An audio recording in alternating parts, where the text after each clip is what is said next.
Shooting it raw? Yes, shooting it raw. So this is I've had various authors already. Right now, it's a cluster of scientists and thinkers and speakers on climate. But I've had various authors previously, and in this image it's basically the graphical representation of your book cover, both front and back. The spine is it's black and white, and it says climate change and the road to net zero. Your first name isn't there on your front on the spine.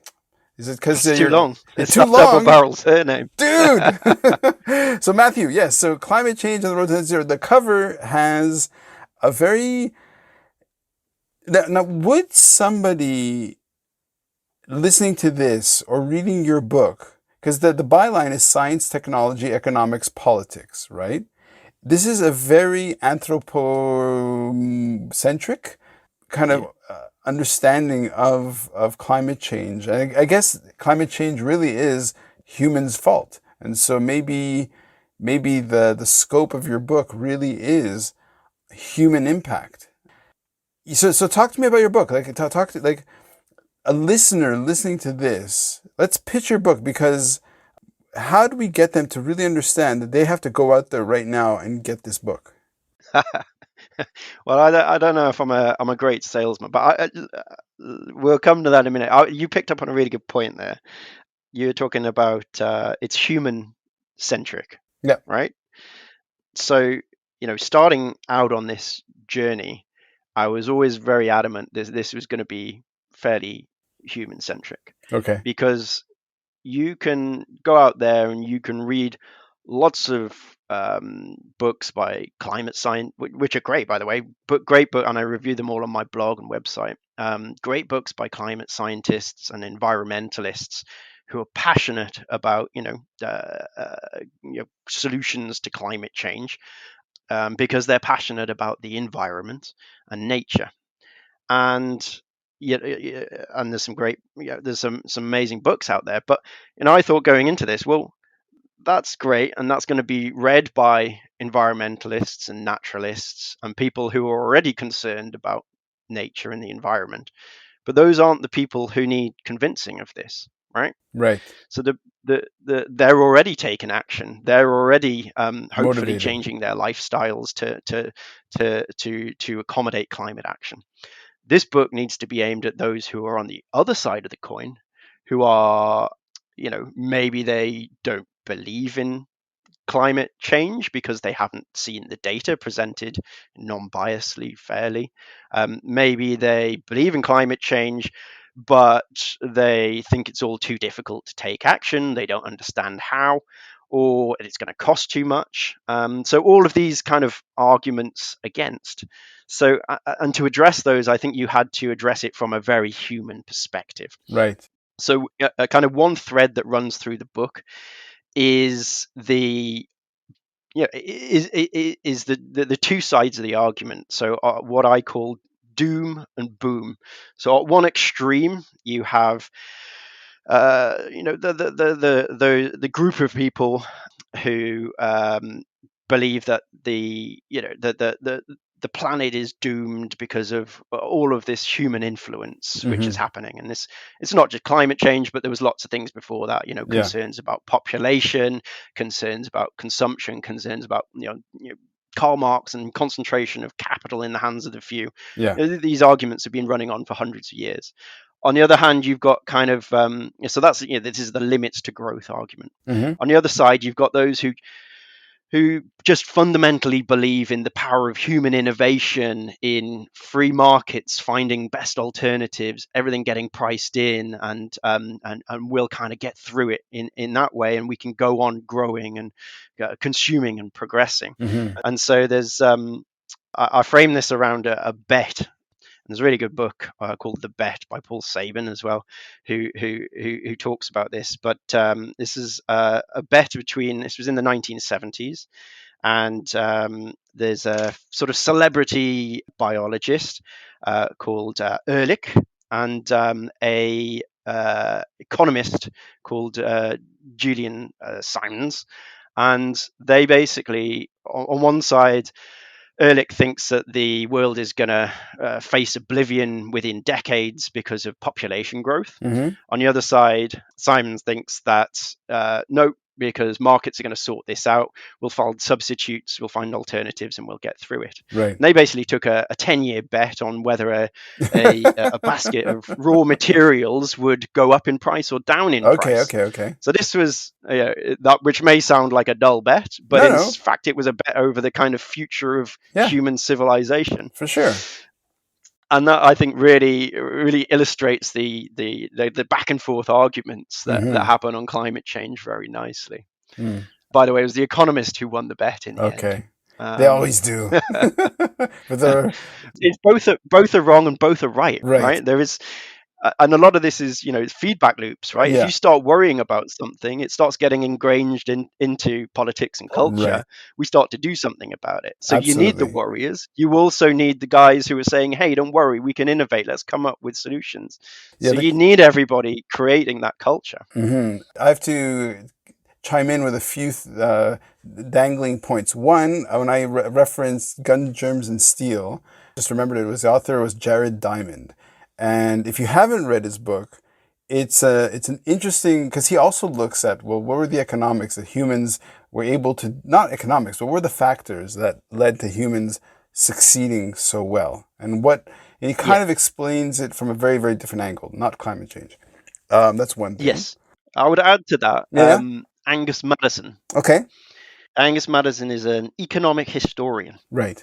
So he will walk you through kind of average incomes of average human beings and how they change through time and why. Right. Which is important, which is totally important. Yeah. So in the same, it's similar vein. Yeah. You're in London, I'm in Hong Kong. Hong Kong is way more, I don't know, commercial. And I could just imagine you working at the other end of a line, speaking with Americans who are just like, nah, listen, it's all about economics. It's all about, I can totally imagine those conversations. So what's next? Okay, so what is the incarnation of that book now in your life, and how is that being expressed? So the book was kind of a launch pad for me. Number one, what it was to convince me on the best course of action. And the outcome of that is, back to the previous image, is reaching net zero and doing it quickly. So I actually, if you run the maths on all of this stuff, I think a 20-year transition to eliminating greenhouse gases and reaching net zero will be the optimum outcome for the world. So that's kind of what I'm doing now, is working towards that goal. Okay. And that's because it'll avoid the worst impacts of climate change. It's cheaper. It avoids all those damages, less air pollution, and all there's 8 million people die from that every year. That's a big co-benefit. It'll also create more jobs, and it'll create a less volatile energy system. So everything's summed up on that last slide. Right. So what I'm doing now is I set up a consultancy business. So I do anything and everything. So I've taken a bit of a sort of yes man approach. Is that Jim Carrey? I think it's Jim Carrey. You just sort of, I've just been saying yes to everything that comes my way following the book. Sweet. So we see where it happens. No, hey, wait, look, I was given one of the nicest compliments when this guy that I just met and we went traveling together and everything, he's like, Ran, you're kind of like, you say yes to everything. And that's one of the important values that I have, right? Like, we only have one life. How do we make every second count? As far as I'm concerned, my recipe is say yes to everything. Sí a todo, sí a todo. Like, say yes to the world. So let's end on a high note to kind of motivate a listener to, of course, get the book, Climate Change and the Road to Net Zero. And if they love your accent, can they hear you speak at other places or read your work? So I run a blog and a website. www.net-zero.blog. Okay. So on there, you've got videos of the book. 15-minute video with the summary of the book. You've got blogs on there, infographics. Fantastic. I've got a bookshelf where I review other climate books, which people like. And then I'll be building that out into a sort of another branch of it will be the consultancy website, Yeah. where I'm going to be reviewing great companies doing great things for climate change, basically. So I hope it becomes a kind of hub on everything climate related, basically. Wicked. Okay, Matthew, you know what?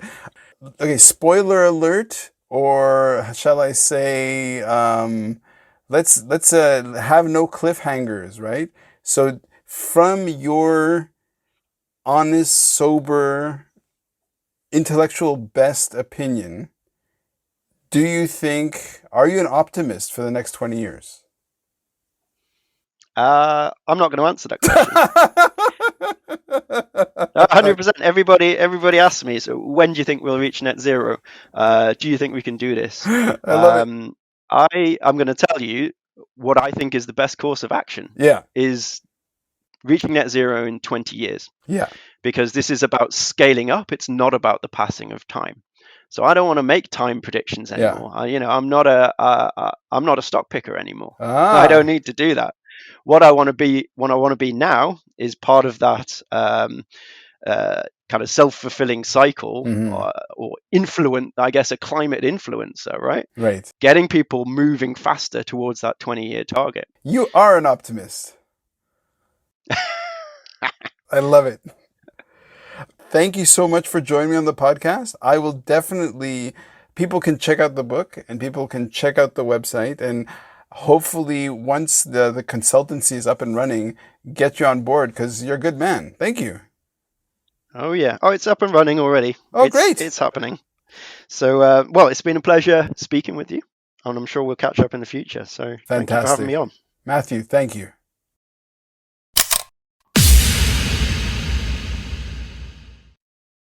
So is life really a gift? Really?